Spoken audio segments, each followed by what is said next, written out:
Good evening and welcome. It's really wonderful tonight to see such a mix of faces, friends of DU, family of DU, students of DU, but also so many supporters of local journalism and CoLab and democracy. If you're a fan of democracy, let's hear it. Welcome to the University of Denver. For those of you I have not had the pleasure to meet yet, I am Dr. Darrigan Silver, and I have the great privilege of being the chair of the Department of Media, Film, and Journalism Studies, or as what we lovingly call MFJS. On behalf of MFJS, I'd like to welcome you to the 2025 Wolzien Lecture. Before I talk a little bit about tonight's topic, I would like to start with a couple of brief introductions. First, it is my pleasure to welcome Dr. Rachel Walsh. Rachel, will you stand and be recognized? Dr. Walsh is the interim dean of the College of Arts, Humanities, and Social Sciences, or what we lovingly call CAUS. When she is not running CAUS, Dr. Walsh is a professor of Italian in the Department of Languages, Literatures, and Cultures. She researches 18th and 19th century Italian literature, canon formation, literary history, and Italian theater. Dean Walsh has been leading us through an especially turbulent time in the college, and we are grateful for her service to the university. I'd like to offer a very warm welcome to Tom and Valerie Wolzien, the namesakes of tonight's discussion. Stand up. Come on, stand up.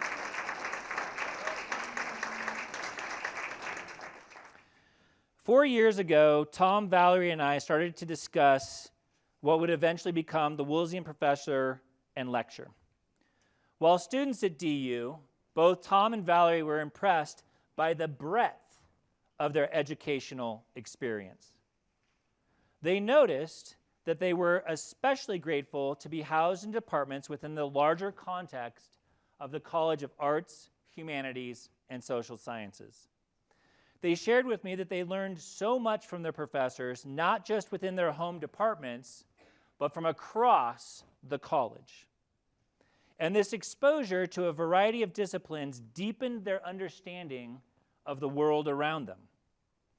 Working with what DU has long called the scholar-teacher model from across disciplines gave them critical skills to navigate both their personal and professional lives. Learning directly in small classes from professors deeply involved in research and creative work gave them a deeper, richer educational experience. At the same time, they also shared their belief that PhDs, believe it or not, to my surprise, are not the only teachers or scholars in this world. There are a wide range of individuals with deep professional knowledge and strong research skills who can help shape young minds. Could we, they asked, think of a way to bring these excerpts from outside of DU to students not just in MFJS, but to the entire CAUS community and indeed to all DU students? After these conversations, I went back to my office, wrote a proposal, and together, in partnership, Tom, Valerie, and I created the Wolzien Visiting Professor of the Practice in Research-Informed Communication. Tom and Valerie understood even 4 long years ago, what now feels like multiple lifetimes ago, that we are in a time when truthful, fact-based information matters more than ever. While there is more information than ever from multiple national news outlets, websites, social media pages, search engines, and other outlets, there has never been a more pressing need in our society for information informed by research, informed by free yet rigorous inquiry. The purpose of the professorship is to bring a professional to DU to teach 2 classes in the major and 1 class that is available to all DU students, so that all DU students, like Tom and Valerie, can learn that complex problems need complex solutions that defy the sometimes artificial disciplinary silos that we love to create in academia. These type of connections that are available in the College of Arts, Humanities, and Social Sciences. By all accounts, mine, Tom and Valerie have viewed their gift as a great success.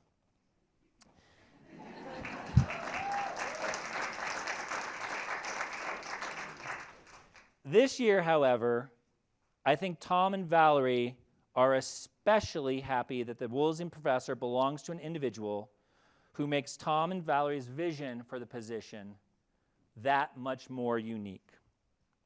Laura Frank is the executive director of the Colorado News Collaborative, or CoLab. I'll read to you from their website just briefly. Laura pioneered collaborative journalism in Colorado as the founder of iNews, the nonprofit investigative news organization that merged with Rocky Mountain Public Media in 2013, the first such merger in the nation. She led the journalism team there for 7 years. Now, through CoLab, she works with more than 190 news outlets and their communities across Colorado to make democracy stronger by making local journalism stronger.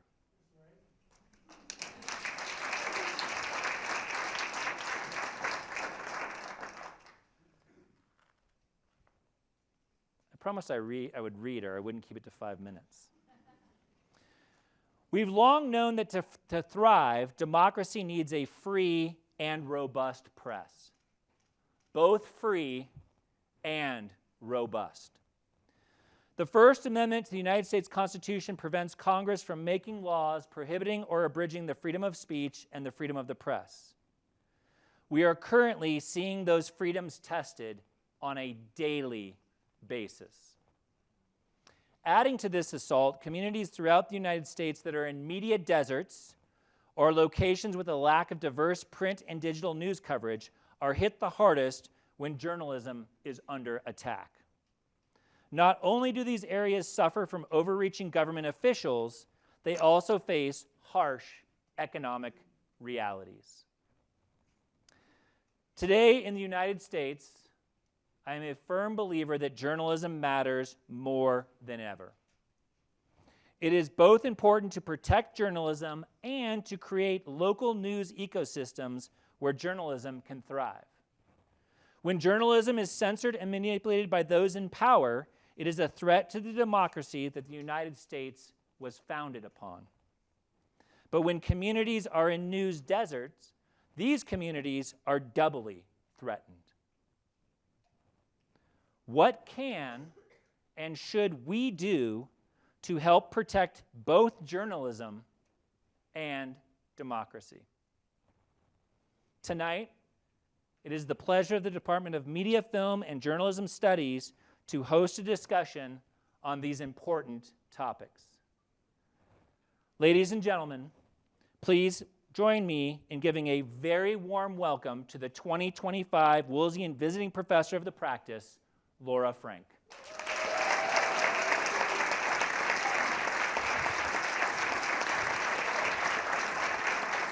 Thank you. Thank you. Let's see, is my mic on? Let me check my mic. Is it on now?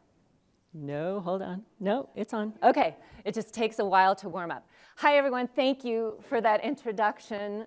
And Tom and Valerie, your generosity is inspiring, and your vision is even more so. Thank you for being here, Rachel. Thank all of you for being here. I am honored to be the Wolzien visiting professor, and I believe I was chosen for the work that I do. I lead a very small nonprofit with a very big mission: stronger democracy through stronger news. CoLab, the Colorado News Collaborative, as Darrigan said, works with a lot of news organizations all through the state of all kinds. And we do 4 things. We call it the 4 R's: reporting, reach, revenue, and resources. Let me explain that a little bit. We lead collaborative reporting so that newsrooms are working together on stories that they couldn't do alone. Reach is about community engagement. Last year, we helped more than 7,000 people connect with their local news organization to help those news outlets figure out how they might work together and have the voice of the people guiding, in this case, their election coverage. Revenue, we help news organizations find ways to make more and save more so that they can do more of the reporting and the outreach. And we identify resources that might be things like partnerships or grants or training to help them become stronger. So I'd like to recognize the CoLab board members who are here tonight, Tim Regan-Porter and Jean Townsend, Myung Kim and Judy Muller are online. So thank you for, oh no, she's here, there's Myung. Thank you for being here, and thank you for your dedication to the mission. I appreciate you very much. I am so excited to talk to you tonight about how higher education, and maybe some of you too, can play a role in defending democracy and preparing the next generation for that important job. But first, I want to introduce you to Dave Perry. Dave is the editor and publisher of the Aurora Sentinel. That means he's in charge of the editorial side and the business side. And you might imagine he has a number of other jobs too. I've known Dave to actually deliver the paper in cases of emergency, and he has admitted to more than once actually sleeping in his office to get all his work done. He could not be here tonight because, of course, he is working. He actually is leading a board meeting because the Aurora Sentinel became the first paper in America to adopt a community-owned, nonprofit business model. So if you're familiar with the Green Bay Packers, you can buy stock in the Green Bay. Does anybody here own stock in the Green Bay Packers? Well, you can also buy a share of the Aurora Sentinel. You may not have known that, but you probably know a lot about Aurora. Some of the biggest stories in our state, even in our nation, have come out of Aurora. The theater shooting, Elijah McClain's death, the ongoing immigration enforcement actions to the minute. You can imagine what it's like to be in a newsroom like this, trying to get all the facts straight and delivered to a community which happens to be the 3rd largest in the state and the most diverse. It is not an easy job. I'm going to give you a peek inside the newsroom. You can see from that photo, there are not very many people in the newsroom. Dave, in fact, has 3 reporters to cover all of that news. That's not very many people to be reporting stories as complex as that. But it's not unusual in Colorado newsrooms. These are the almost 200 news organizations that participate in some way in CoLab. And you can see names you probably recognize. Big newsrooms like 9 News and the Denver Post and Colorado Public Radio. And probably some names that you don't, like the San Miguel Basin Forum, serving Naturita, Nucla, and Norwood.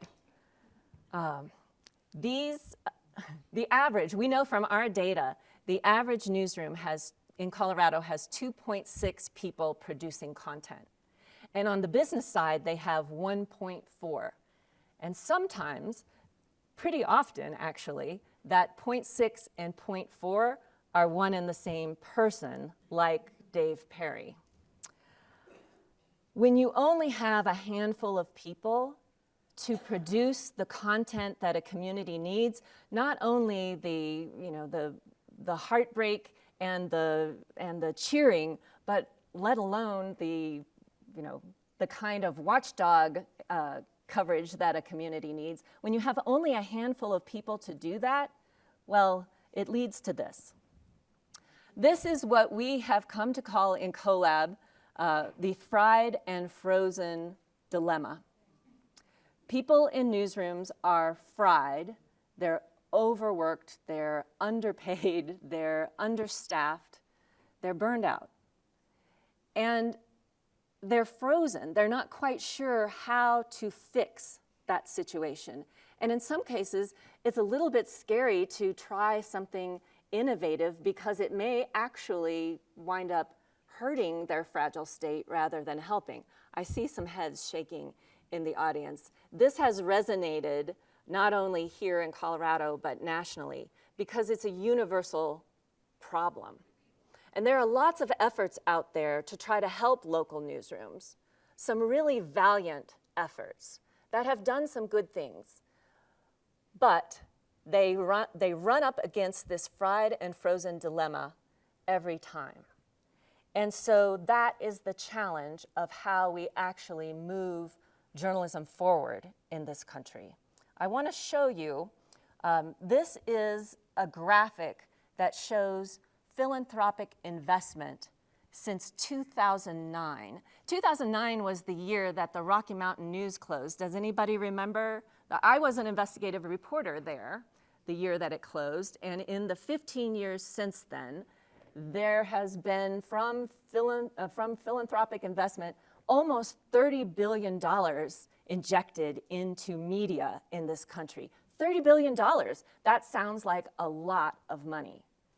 For a little bit of context, that's about the same amount of money that Disney spends on content in 1 year. And I would argue their content is not as useful to supporting democracy as local news, but that is a different speech. So $30 million. When you start digging into the data, you actually find that only about $5 billion went directly to producing journalism. And that's still a lot of money. So somewhere between 5 billion and 30 billion, that's a lot of money. The thing is, it has not solved the journalism crisis. It hasn't had the full effect we had hoped because of that fried and frozen problem. Okay, I'm a data person. That's my background.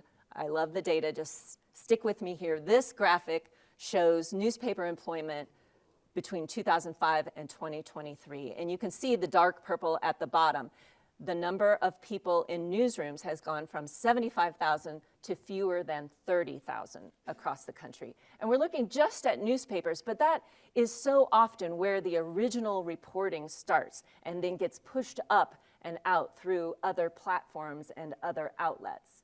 So to lose nearly 2 out of 3 people, 45,000 people across the country, you can see the effect that would have. What has come up? What's the other trend in addition to philanthropy? The other trend is this fracturing of where we get our news sources. So take a look at this. I'll introduce you now to Dylan Page. He calls himself News Daddy. He has don't laugh, look at his numbers. A TikTok page with account with 10 million followers. He had a piece about the war in Gaza. So did the New York Times, so did the BBC. Compare those numbers. 5 million views for News Daddy compared to less than 400,000 for the New York Times and only 45,000 for the BBC. This fractured nature of where people get news today is opening fissures in society for the spread of misinformation, polarization, and illiberalism, that condition where people not only can't talk to each other, they can't even consider what the other side is thinking about. Now, I will say that Dylan doesn't seem to have any kind of agenda, any kind of political agenda. Making money, I think, is mostly his.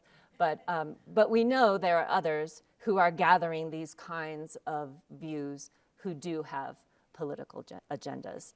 And the misinformation and the polarization and the illiberalism, you can all think of examples that we've seen recently across our society. So I have a mental image for these growing forces. It's from a horror movie. Has anybody seen The Blob?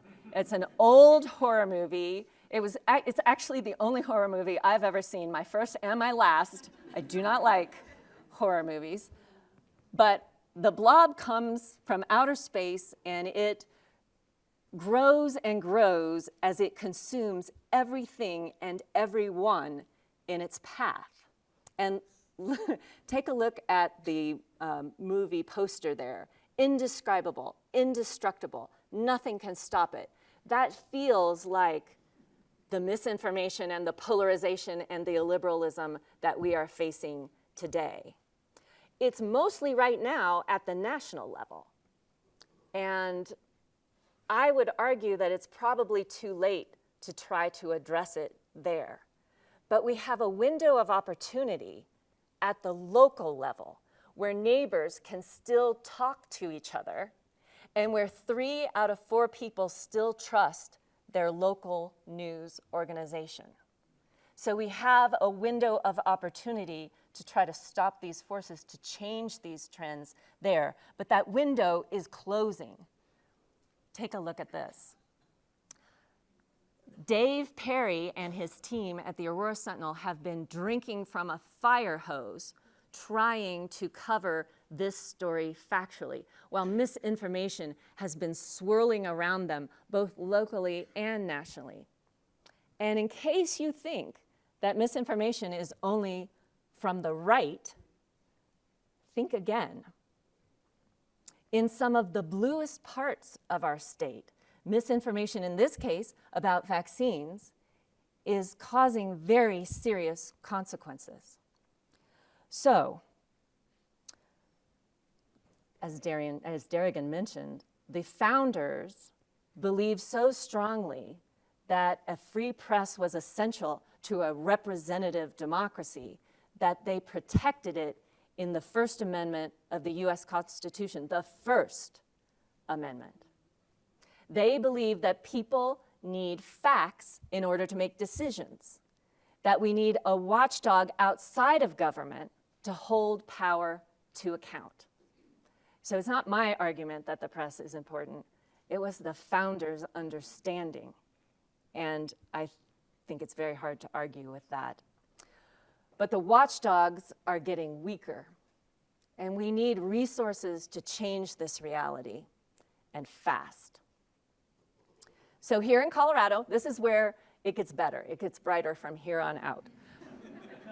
Here in Colorado, we are gathering classrooms and boardrooms to help newsrooms. We're calling this the News Operations Network. News OpNet, because as you're learning tonight, everything must have a shorter version of its name. So we lovingly call it News OpNet. And the idea is that classrooms, and not just journalism classrooms, but business and law and computer science, and the professors who lead those can come together with mentors from a 60-year-old nonprofit called SCORE. Does anybody know it? It used to be called the Senior Corps of Retired Executives, but now not everybody's retired. And these are people who have all kinds of expertise, and they want to help small businesses. So we're going to bring together the professors and their classes with all kinds of expertise and match them with the SCORE mentors who have all kinds of expertise to have a kind of personalized team to help individual newsrooms with whatever the challenge is that they have, so that we can begin to help them make some space to innovate and break through that fried and frozen dilemma.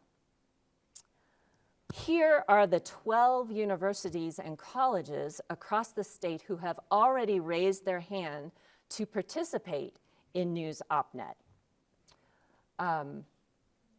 This is really exciting, and we're going to hear from a couple of them in a moment who have been doing some really cutting-edge work, both in research and with classrooms. You can see the list there. We're very excited about the ripple effect of News OpNet, because not only can we address immediate challenges, whatever those challenges are, as those challenges change, we can adapt new teams to meet those challenges, and we are investing in the future with the students who will be the next leaders of the free press in America and be able to do it much better than the old leaders could do. This is really exciting for us. All right, you know, I've already admitted I like movie analogies, so will you indulge me one more, and this will help explain how these teams come together. It's the Avengers. Are you familiar? Yes? Okay, well, if you're not, every movie follows this plot. A team of Avengers, unique individuals with different skills, comes together and saves the Earth from whatever is threatening the Earth. So you can think of News OpNet like a team of Avengers from colleges and from boardrooms, and they come together to save democracy. Just a little bit more, stay with me. The journalists are like Captain America. Yes, defenders of the truth. The business volunteers are like Iron Man. They have skills and tools and are used to complex challenges. Okay, students, you are like Spider-Man, energetic and learning and creative. And the faculty, the professors, you are like Bruce Banner, knowledge-driven problem solvers. Just do not make them mad, because I don't know how the Hulk fits into this analogy. That's as far as I could take it. Okay. I've been to faculty meetings, that's right. All right, so remember those billions of dollars that have not yet solved the journalism crisis. News OpNet can actually come alongside those investments and boost them in a way to make sure that newsrooms can take advantage of the opportunities that are out there. So in this picture, you're seeing the Colorado Ethnic Media Exchange leadership team. Colorado Ethnic Media Exchange, they need a short name, so CEME, C-E-M-E, CEME. They represent news organizations that serve communities of color all throughout the state, and they recently got a grant to hire an executive director of collaborative ad sales. That's Brittany, she's second from the right. Fantastic. So we could take News OpNet and say to Brittany, what do you need to help you get where you need to go? Do you need some marketing and some ad sales advice and maybe some planning, some strategic planning? What is the team that you need to put together? And we can help put together that team to help CEME. And then we could help them figure out tools to create multi-platform content to generate revenue. That's an example. So the intent is for these multidisciplinary, multi-generational teams to come together to finally break through that fried and frozen dilemma. And someday, this image could stand for and represent the fact that boardrooms and classrooms and newsrooms have collaboration down cold and are on fire with innovation. Yes, thank you, thank you.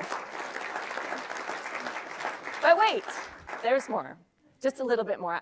I want to drive home the point of how high the stakes are here and how urgent the timing is. Misinformation fuels distrust.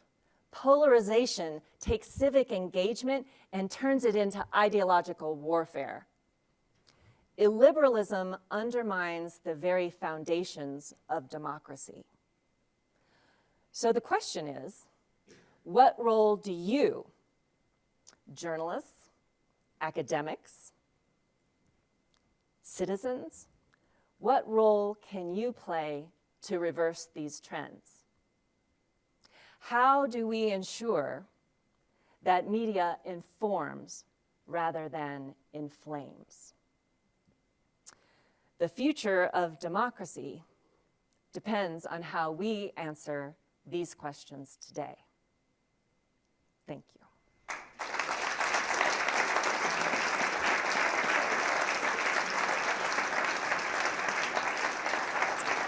I'll have our panel come up.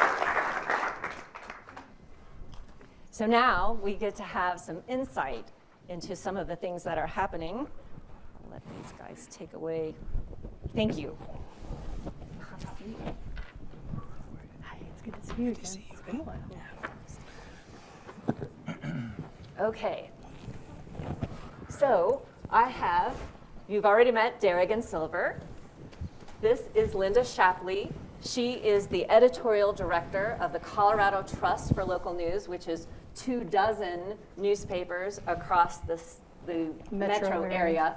We'll let her describe a little bit more about that in a minute. This is Patrick Ferrucci. He is the chair at the University of Colorado School, and I'm going to get it right, College of Communications and Media and Information. No, I didn't get it. No, Yeah. it's close enough. It was pretty close. Yeah, just CMCI. Just an easy acronym. Okay. We love acronyms. We do love acronyms, we do. And Corey Hutchins, who's the manager of Colorado College's Journalism Institute. Thank you all for being here tonight and being willing to talk. Linda, can we start with you? Sure. You were one of the people shaking your head about the fried and frozen. Have you experienced some of the fried and frozen in your own newsrooms? Where do you want me to start? Essentially, we cover about 360 square miles of the Front Range, starting like from the north in Fort Lupton down to Castle Rock, from Georgetown in the west all the way to Elizabeth in Elbert County in the east. So as you might expect, that's and that's 24 newspapers, monthlies and weeklies. We have now 18 journalists in our newsroom. So that means that we don't even have like one journalist for each community. So what this ends up creating is, okay, we are industrious, we are powerful. There are folks that are like, okay, we ask, hey, we are going to need enough to like fill our newspapers, but certainly that means that there's still a lot more news out there. The Canyon Courier, which Doug Bell was the editor of the Canyon Courier, who's here tonight, is one of our papers, and I believe had a staff of 10. We now have a staff of 1 1/5. So essentially we have one reporter and we have 1/5 of an editor. So that right there kind of shows a little bit of the fried part of it.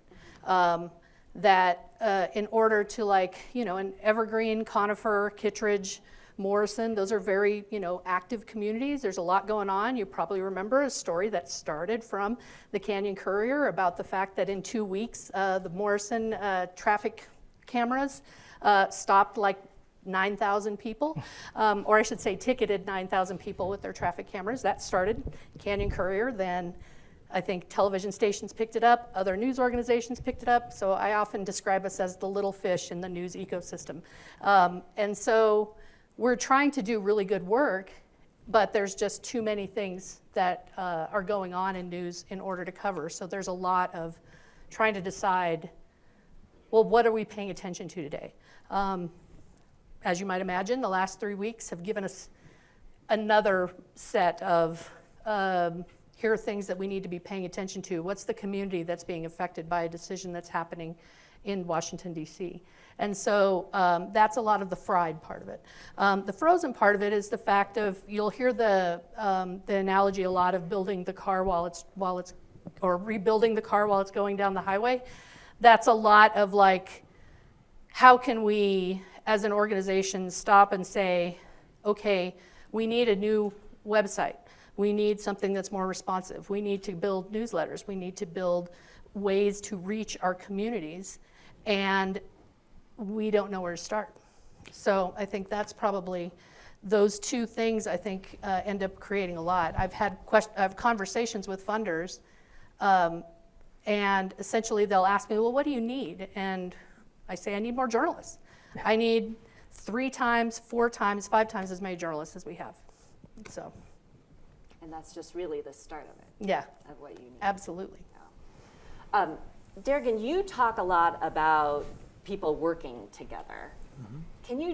Can you say a little bit today about the ideas of bringing together, Linda does an excellent job of collaborating both within her company and with other news organizations. So in Colorado, there's been a lot of collaboration among these 190 plus news organizations. What about higher education? What could that look like? Oh, what could it look like? What does it look like? What could it look like? So I think what's really wonderful about our higher education ecosystem in the Colorado is the vast different universities. If you look at the map that you put up of those universities, they are very, very different. And the way that journalism looks at Boulder is very different than the way it looks at DU, is very different than the way it looks at Colorado College. We all, we bring different things to the table. We're not the same thing, just in different locations. We're housed in different units on campus. We approach journalism different ways. We have different goals with our students. But what's really has been, what I think that we need to sort of get past is working as a collective, because collectives are always stronger. But being in a collective means inherently that you're not always thinking of yourself first. You're thinking of what might work for other people. So what might work for my program may not work for Boulder. It may not work for Colorado College. But if we all put in a way that makes sense for us, we can sort of deliver on the promise of higher education, which is to be a force of public good and to move the needle on things that matter, right? And I think that that's sometimes what we forget as higher education is and especially in today's environment, we're sort of viewed, there's an old saying, right, that students are not a vessel to be filled, they're a flame to be fanned. And I think we're forgetting that we've really moved into this phase where they are vessels to be filled, and we're trying to fill them with every bit of knowledge we can, and that's sort of it. And I think if we say, well, let's go back to that idea of being the flame, how do we do that at Denver? And that may be very different than how other people do it. But if we kind of put those things aside and stop competing and stop thinking about competing for students, then we can work together much better. Because I can tell you, if I have a student who comes to me and they say, gosh, I really can't decide between the University of Denver and CU Boulder, my response to them is like, you just want to live close to skiing, right? If you walk on this campus and you walk on that campus and you're like, 6 to 1, half dozen to the other, you don't know what you want, right? So I don't want to compete with students, but I do want to say how together can we look at this greater need, and as a higher education, as a sector, remember our core values and always go back to our core values and what is it do we stand for as institutions of higher education. And I think that's what we have in common as a collective. Pat and Corey, you're shaking your heads. Colorado College. Well, yes, nodding. Okay, better. Shaking your head up and down positively. Let me be clear for the record. Thank you. Colorado College and University of Colorado are among the most collaborative higher education institutions. Pick up where Darrigan left off. How do you make that happen? Okay. Because not everybody has done that, has been able to do it. Sure, I was nodding because I can tell a story that can kind of put this into kind of concrete on the ground terms of what these collaborations look like. Colorado College and DU, we do compete on the hockey rink, I believe, maybe for students. I've heard. But where we don't is in our journalism department. So a couple of years ago, Colorado College Journalism Institute and the DU journalism program collaborated with CoLab and the Colorado Media Project, which I advise, and some other organizations, to have our students create a news mapping project to create an interactive map of all 64 counties and to reflect the reality of where people are getting their news and information in all 64 counties. So it was a pioneering, groundbreaking effort. No one had ever tried to do that before here in Colorado. And it was different than some other efforts across the country that you might see that only look at newspapers. We chose to be kind of agnostic about the medium. And we sought to ask the people in the communities where they're getting their news and information. So at DU, and then we put that on the map, if that's what we heard.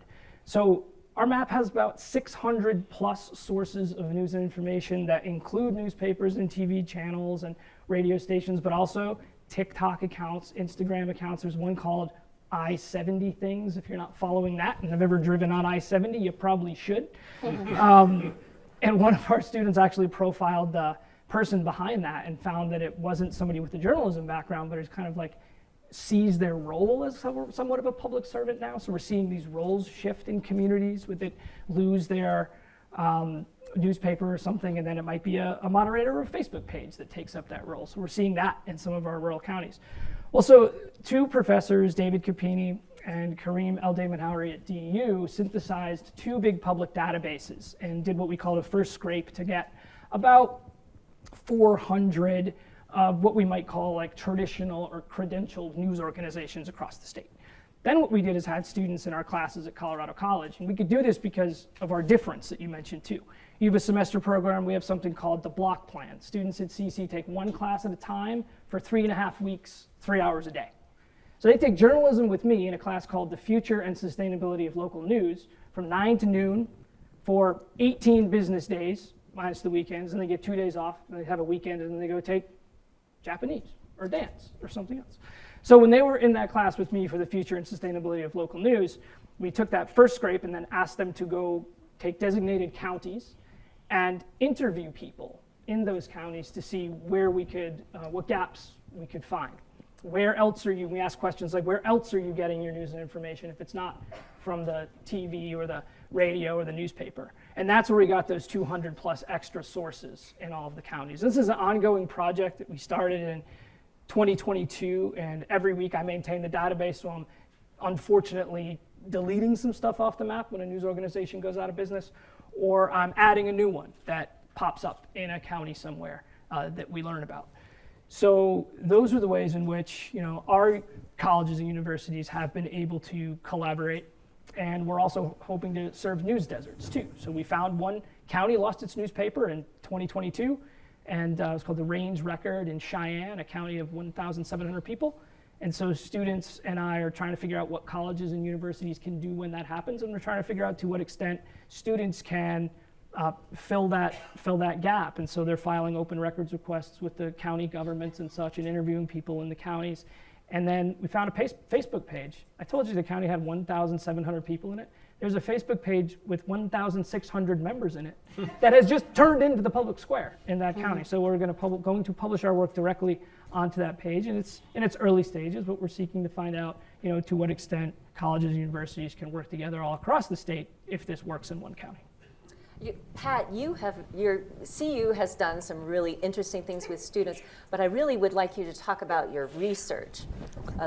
He's written a book called Revitalizing Local News, and it's been really influential in how we here in Colorado think about local news, but also nationally too. So could you tell a little bit about what you found and where it's going next? Yeah, my brain's a little dead after thinking about teaching for 3 hours every day for 18 hours. I need 3 more. So I guess for about like 15 years, I researched how revenue models of journalism organizations would impact how journalists do their jobs. And it was mostly theoretical, right? Like stuff that would make sense to academics and not really go anywhere else. And I have a friend who I went to graduate school with who's at the University of Kansas, and she was like, let's actually just like do it. Like, how do we do that? And her name's Terry Finneman, and she's like amazing. And so we started this project that took like a couple years before we started it, and then we did it. Where we did all these focus groups with rural newspapers, places where if these small newspapers went out of business, there would be news deserts, and the places that are most likely to go out of business. Anyway, so did all these focus groups with the publishers, tried to figure out, well, what can we take from what we know about revenue streams and actually implement them and see what happens. So anyway, lots of time, lots of places. We found this small group in rural Kansas, Newton, Kansas, that they own 3 tiny papers, and they were willing to let us just take them over in a certain way. And so we're like, great. So what we did a lot of work figuring out what they could, like obviously there's a whole bunch of different revenue streams that news organizations could do, but this is tiny places, as Laura was talking about, with a small amount of people who have certain skill sets that they can't just do other things without basically not doing their other jobs, and can't just take the time off to learn new skill sets. So that's part of, we had a lot of grants, so we were able to give them interns to do certain things. But anyway, so we thought about all these different revenue streams, and what we came up with was, well, first we made them, they started a membership model. So essentially people were paying extra money and to go to events. And that might sound simple, but especially in these rural places, it was, I would argue a newspaper, it's not just the news that they deliver, but it's the community they build. So you're giving all these people going out to like trivia nights or things like that, just literally like keg parties at a museum. We went to one of those. And so they were doing this, and then in the middle of it, we also realized that they were drastically underpriced. And so we did some work about what they should charge for subscriptions, and we told them they should basically, a little more than double what they were charging. And they lost like less than 2% of subscribers. So we followed that for a year, and that's kind of the book. This idea of like, okay, if we change these things, what you could do with it, and it was really, really helpful. Their revenue numbers went way up. Cool. He's being modest because they actually have the potential for, correct me if I'm wrong about this, a 6-figure increase in revenue. Yeah, it's been amazing. It has been amazing. So you can see all of this research, you can understand the need, and you can see the research, and you get the sense of the potential for collaboration, and you can see the ability to build something here. We would love to hear your questions. So if anyone has a question or a comment, please raise your hand and folks will come and bring you a microphone. I see one here and then one in the back and another in the front here. So if you want to start up here, we've got somebody in the front. Raise your hand again, John, if you would. And then we'll work our way back. If you would say your name and anything else you want to say. John Powers. Is it on? Is this on? Sure, I could hear. we can hear you. Okay, try again. You talked about collaboration, and I'm wondering, what can you all do to circle the wagons? Because the pressure that's coming against media, and particularly against academic institutions, to suppress even discussion about disinformation, I call it dismiss. Because disinformation is intentional, misinformation may be unintentional, but people, I think, too much fixate on misinformation. But there's going to be a club coming down on media who are fact-based and on institutions that talk about dismiss. How all can you work together to circle the wagons, and what can we do to help you? I will take that. We actually just this morning, John, had a meeting of 57 collab partners were able to come on, and along with the Colorado Press Association. And the discussion was all about how do we cover some of these things that are happening, rapid fire, the trickle down from what's coming out of Washington. And so the good news here in Colorado is we have already built an infrastructure of collaboration that will help us circle wagons. The bad news is it's all happening so quickly, and as I just described, and so did Linda, the resources are extremely limited, which is why we need people from academia and these retired business professionals to come in and step in, put hands on, help, feet on the ground where we don't have it now. We're somewhat lucky in Colorado because there's been a lot of philanthropy and financial support coming into Colorado to support the kind of news and information infrastructure here. We're benefiting from the Reporters Committee for Freedom of the Press, for instance, has a pro bono attorney that works in Colorado and will take up lawsuits for defend a newspaper or news organization if it's been sued or something like that, and will fight the government when the government's not giving public records when they should be. There's, the Colorado Press Association and CoLab. I believe you could probably speak to this more. Weren't you planning to see what you could do to kind of make a pool insurance issue where freelancers in Colorado could get libel and errors and admission insurance that can be pretty expensive and mitigate some of the kind of lawsuits that might, attempt to chill public speech and publication and things like that. And so there, folks are thinking about that, and probably differently in Colorado and in other states that don't necessarily have that kind of infrastructure and collaborative support network. Yeah, Corey's talking about DU alum Rachel Johnston. I don't know if she's here. She may be online. And DU adjunct Rachel Johnston. And DU adjunct. Media lawyer. I think Johnston for the Reporters Committee. that's a really great question. I hope that higher education, once it catches its breath, will mobilize as a sector. I think that the shock and awe has hit us just like it's hit everybody else. What makes it especially scary for higher education is that many of these directives are directly tied to funding, and in really ingenious ways. So, for example, I spend a lot of time fundraising. I went to lunch with a really valued colleague who brought me a list from a national organization that works with nonprofits, and it basically said, on one side it had, here are the directives that are coming out, and on the other side of the paper, so that was the left side, the right side of the paper said, and possible consequences. And it was freaking me out to begin with. And then I got to the last page, and the last page said, any initiative looking at fake news, disinformation, or false news may be subjected to funding restraints. I have colleagues who just found out that the National Endowment for the Humanities has suspended all meetings. They won't even take Zoom meetings right now because they don't know what is going on. So I have colleagues who are really great grant writers who work late hours after teaching all day to write amazing grants.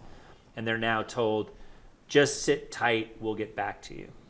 I sat in a meeting, our senior vice provost for research, Corrine Langsfeld, who is beyond a champion of faculty research, just held a 2-hour meeting, and God bless Corrine. Her phrase is courage. Be courageous, right? We're going to face this head on. Until we're told no, we're going to keep applying for all the funds we're going to get, and we're going to wait for them to tell us no. And so keep doing the good work you're doing. But I think really it underscores that we are, as academic institutions, we are frequently dependent on people like Tom and Valerie, and that they want to do something with their generosity, and they want to do something that makes society better. I just went to the memorial service for Chancellor Dan Ritchie, and we talk a lot about the broligarchy right now, right? Like that's sort of a negative thing. Here's an individual who was a man of great wealth, and throughout Denver and throughout Colorado found initiative after initiative after initiative to put not just his treasure behind, but to put his time and his talent behind, and really bring people together and build these coalitions for things that mattered to him. And it was a wonderful reminder to me that that there are people out there who want to make the world a better place. And I think it's just a reminder to me that we need those people more and more and more. Can I add one Please. thing? I think the other thing is that it's a two-part problem, what you're talking about. It's that we all have to help get a more sustainable and better journalism ecosystem, but it's also about figuring out how to get that journalism to people. There's always been misinformation and disinformation. It's just that social media, the internet allows people to find it and get in their echo chambers a lot easier. And so there has to be ways to reach those people, because it doesn't matter how great the journalism is if it's not reaching the people that are taking in this information, disinformation, misinformation, whatever. And I just want to add, subscribe, donate, that in a lot of ways, we certainly have our champions, but we need more. And we know that they're out there, but we know that they're exhausted. And what I have heard from Stephen Waldman, who does Rebuilding Local News on a national level, he had talked about the notion that that supporting news is also the thing that helps build communities, that having strong news organizations in a community helps that community be stronger. And so if you don't support that news organization, whatever news organization, in Denver in particular, where we have a lot of really hardworking journalists who are trying to do this, but as when the Rocky Mountain News closed, I don't know if we've gotten back to when the Rocky closed, 300 journalists. The Post at that time had 300 journalists.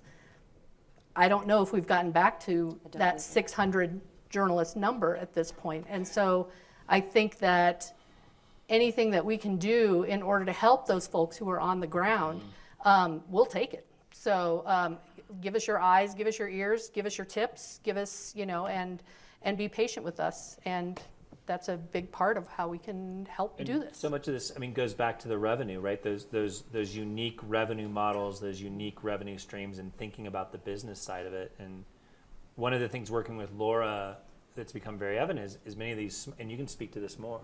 I'll be the interviewer now. One of the things we've talked about is that many of these local community media organizations are family businesses, and perhaps the children don't want to take over the family business. And so we've actually reached out to our School of Entrepreneurship, and we've said, is entrepreneurship always starting Facebook, or can entrepreneurship be looking at these family-owned businesses where there's not a chain of succession, and saying, what's the entrepreneurship of bringing these together and building something, a different sort of model? You've said it, and thank you for bringing that up. I will follow up on what Linda said. You can actually find Corey's map, the map he was talking about, on CoLab's website. Go to colabnews.co as in Colorado and click in the corner, find my news. You can find your local news organizations and subscribe or donate or whatever it is you want to do. So we will keep building the infrastructure around as best we can. And really, it's going to take everybody doing things together. I want to move on to the next question, please. I'm sorry, the gentleman from CU. Pat? Pat, I'd like to take another couple steps from the foundation of what, if people can remember what you just said. And that is, my observation is that, obviously the rate of change that's been going on in our society over the last 25, 50, 100, 150 years has been accelerating. And in terms of industries or professions being disrupted, journalism is unfortunately near the top of the list. And so the question that I have is, if you take a look at the trends and then you take a look at all the folks who are doing the disinformation. People who are doing the disinformation seem to be employing techniques and technology and changing ever so quickly. And you take a look at what's happened in Washington, it's just a bigger fire hose. And what I'm asking is, do you think it might make some sense for you guys to take a look at what the trends have been, where the trends are going, and like you say, there's a two-level effort, and to really reinvent it, because I'm sitting here, and in all due respect to the lady in the newspaper business,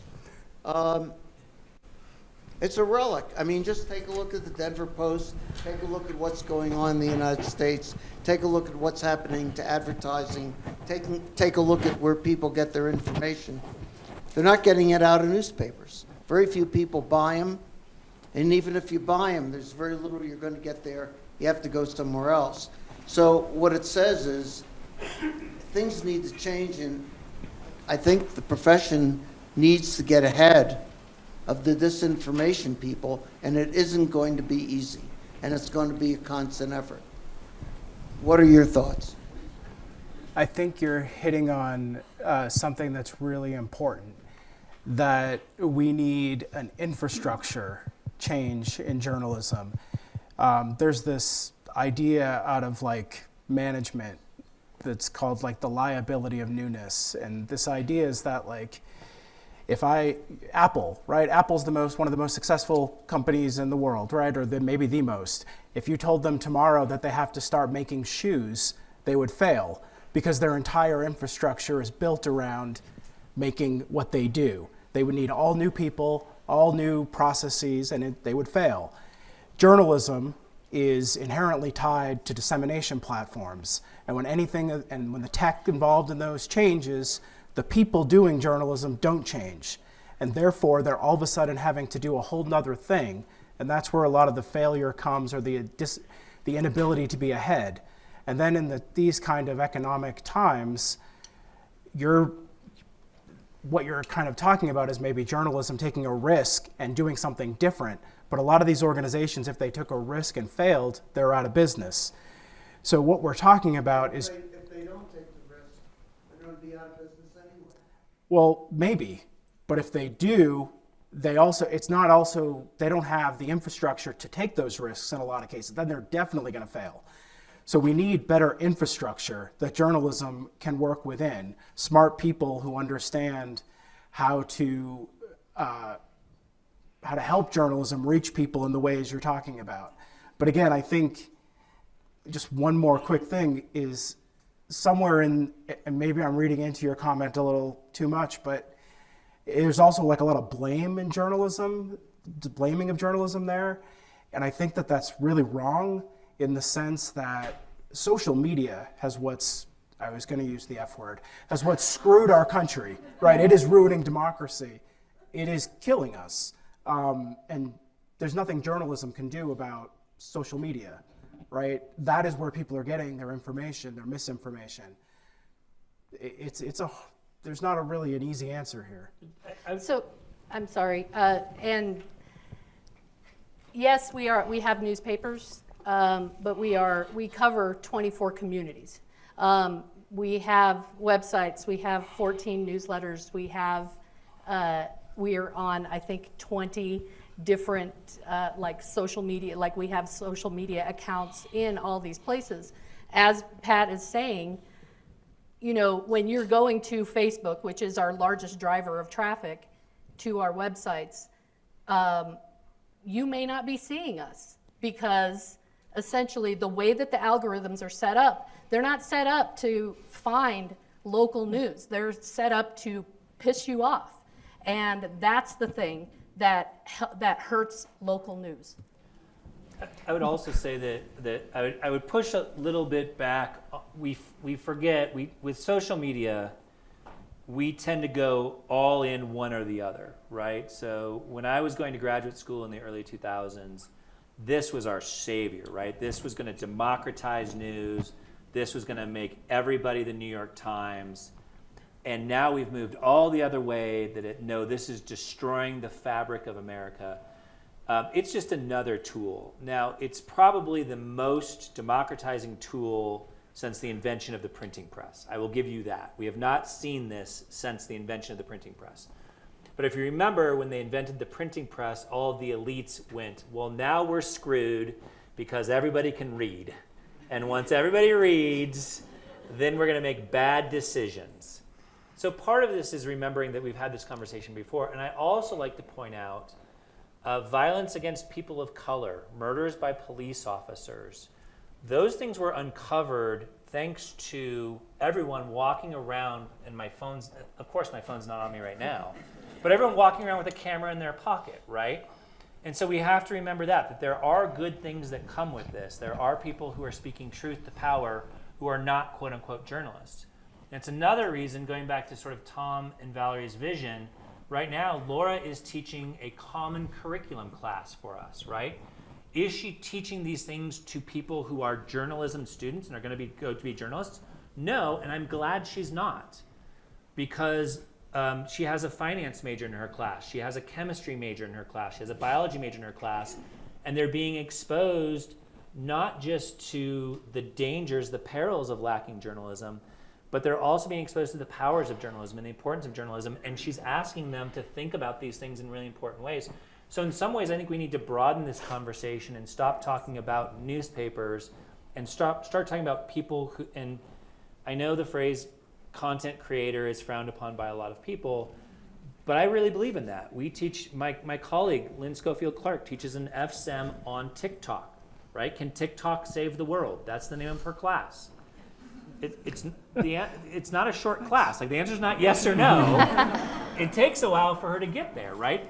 But this is, again, it's a common curriculum class. So I think these solutions need to get outside of journalism schools, they need to get outside of newspapers, and they need to get into the broader public. I just want to note, at the risk of somebody blowing a gasket here, but your nonprofit just bought a new printing press.